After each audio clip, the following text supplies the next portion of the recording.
How to link your EA account to Twitch. Hello everybody, welcome back to my channel. This is me, Pipan Basnet, and today I'll guide you on how you can link your EA account to Twitch account easily.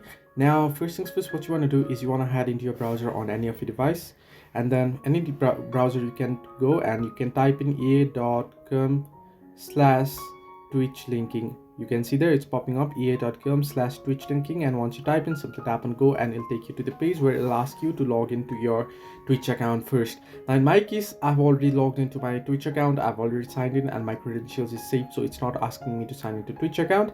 However, you can see it's asking me to sign into my EA account. Once you sign into Twitch account, and then it'll ask you to E account, sign in your E account as well. I'll just sign in real quick using my Google account, and once you sign in using here, once you sign in, you can see it'll say link your E account to Twitch, link your E account to get Twitch drops and such. So once you do so, here down below you can see switch E account and link accounts option. So we'll tap on link accounts and you'll be able to link your account. So this way you can link your E account to Twitch. Hope this helped you.